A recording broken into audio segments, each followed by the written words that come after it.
All right, so same setup. I want to have a vector field, three-dimensional components P, Q, and R.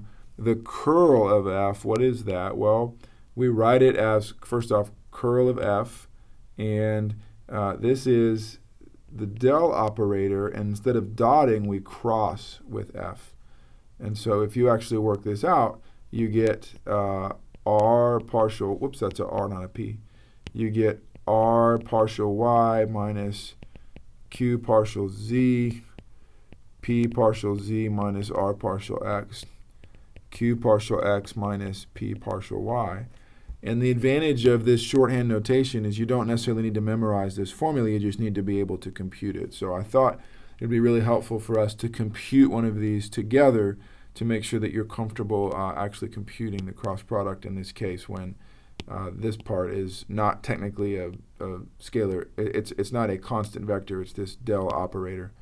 So let's work it out together. So we want to find the curl of F. So the way that I typically do this is I write partial X, partial Y, partial Z above, and then I write my components 2YZ, 3XZ, and 7XY below. And now, when I've got that grid, then I just do my classic cross product formula just like we did, except this time when I multiply by partial X, I'm taking the partial derivative with respect to X. So I'm going to get a vector out. The curl gives rise to a vector.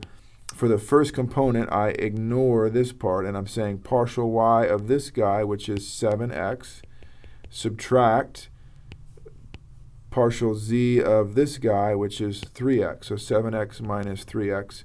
For the middle term, I always put a negative. I'm ignoring this column, and then I'm going to say partial X of this guy, which is 7Y, and then I'm going to subtract. I'm ignoring this one, partial Z of this guy, which is, what, 2Y, and I have to change the sign for the middle term to the last one, right? We ignore the final column and we say partial X of this guy, which is 3Z, and then we subtract and we say partial Y of this guy, which is 2Z, and so the curl ends up being this new vector field, what, 4X minus 5Y, and then Z. So that's the curl. Now, of course, the question that you're probably asking is, okay, great, but what does that actually mean?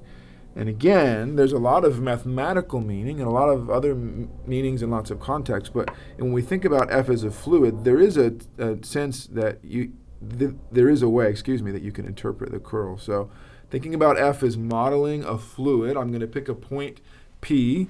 And so the curl of F evaluated at P gives you a vector, but it's actually, let's write here. It's actually measuring this.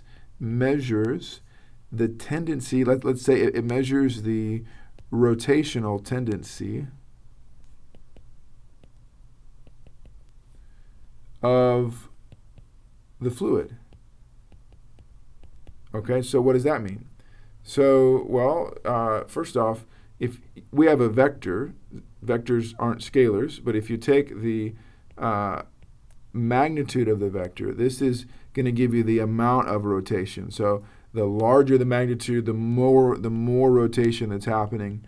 And then secondly, the vector itself, the curl of F, plug in a point P, this gives you the axis of rotation, the axis that the fluid is rotating around. And by the way, you'll want to use the right-hand rule to figure out which direction it goes. There's always two choices, and the right-hand rule will help you keep that straight. So let me show you what I'm talking about. So here's a point P.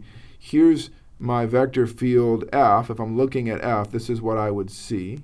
Okay, so this is P. This is what my vector field F looks like. And you can see there's rotation happening around this point. And so the curl is somehow capturing that. And what happens is when you compute the curl, you get another vector.